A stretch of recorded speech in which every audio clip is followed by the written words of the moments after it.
So in this case I don't have any more red or purple, so let's go with little orange and green.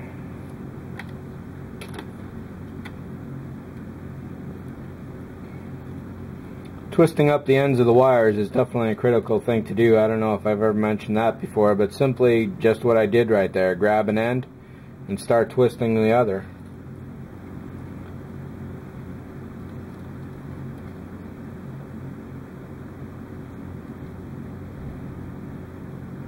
That will help you keep things under control when you're trying to wire stuff up and wrap things around others and so on and so forth. And if you do leave a lot of extra lead or leg on your wires, definitely wrap it back on itself.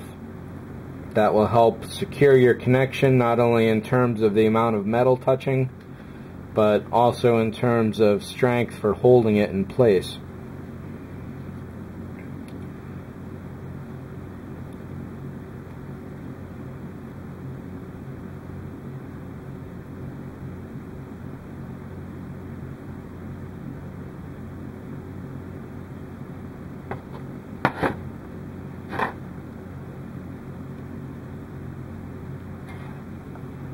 I've seen different prices for helping hands around. I definitely got to get new ones, I think I said. I think at worst you're going to pay 15 bucks, but it's a good $15. So don't worry about that. I think I might have paid $3 for this at a swap meet.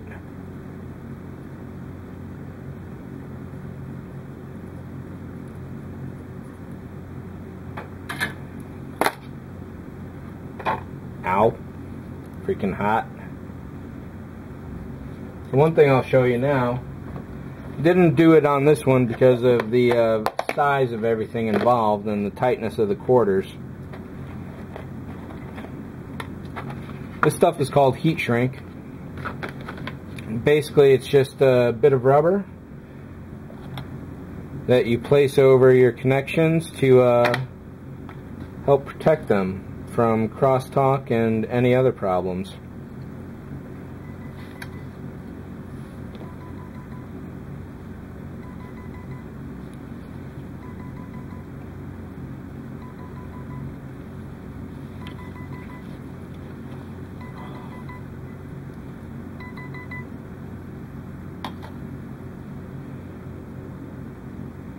What we'll do here is cut off this extra bit of leg.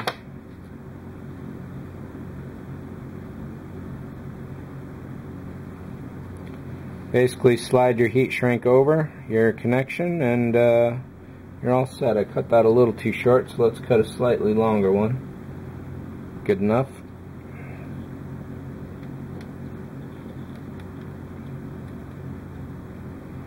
There we go. So you can use a lighter for heat shrink, and as the name implies, it's heat shrunk.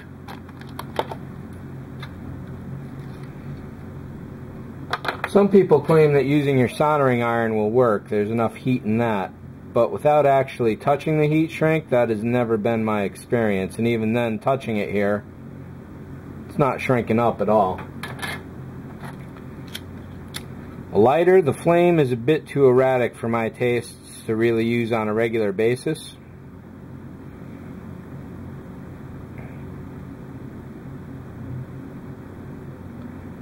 So what I've got is actually a form of hair dryer called a heat gun.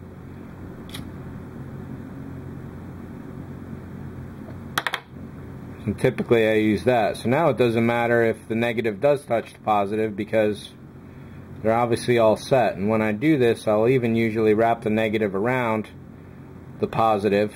Ow, that's hot. And run a little bit of glue around there.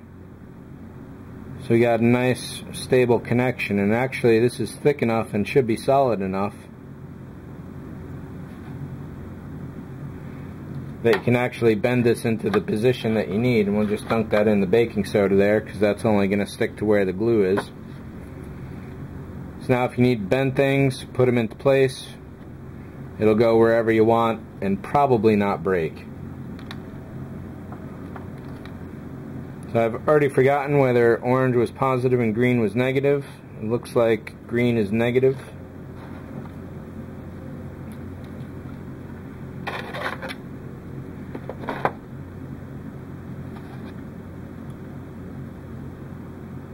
So let's just clip these in and take a look at how this is going to look.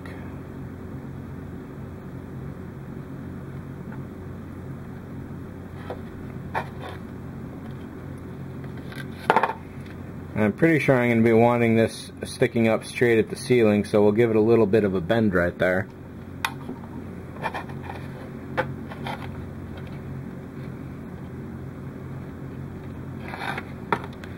So you can see if we aim it around, we're getting a hot spot on the ceiling. Or maybe you can. Yeah, it's definitely a hot spot, I think. We want that as little as possible. So we're going to aim it, rather than aiming it out here and getting that hot spot, we'll aim it right in the corner here so it bounces off as much as possible.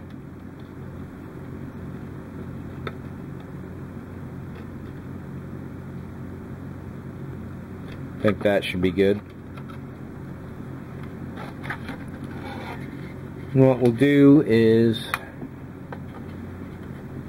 looks like we'll run the connection right there.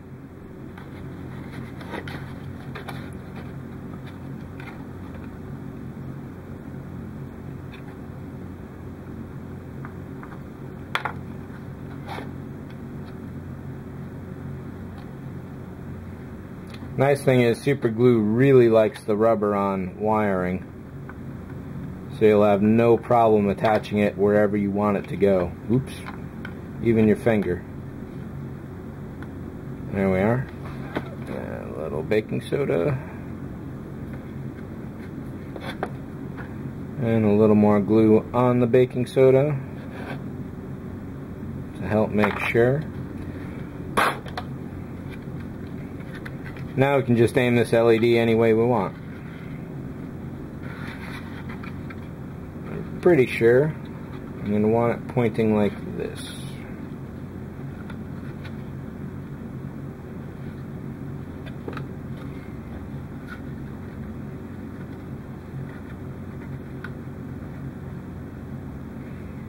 Now these holes here are going to be covered with other pieces of plastic, so there's no worries about that.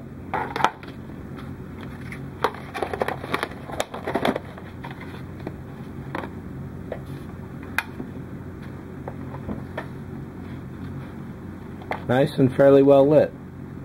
A little bit of a hot spot in the top corner here, but that's okay. There's also a hot spot along that wall. We might be able to diffuse that a little by simply putting some diffuse plastic in there, really. But I do want that to be a little stronger, but if that's too strong, I'll just put another LED in here and brighten everything up. Then if everything's too bright, I'll add extra resistors at the bottom of the wire connection here to dim everything back down. Nice and easy. So as I mentioned, there's 1K resistors on these. Those should be good for now. And we'll look at putting these wall pieces in and see how they look a little later. There may still be a little painting to do on these pieces. So obviously I'm going to have to mask those the LEDs off as carefully as possible. But hopefully we're all set on the wiring. We're definitely set on all the LEDs for now. And over the next couple days I'll take a look at what else I can do as far as the build goes, and without any wiring, while I wait for the next batch of LEDs to come in. And until then, have fun, man. See you.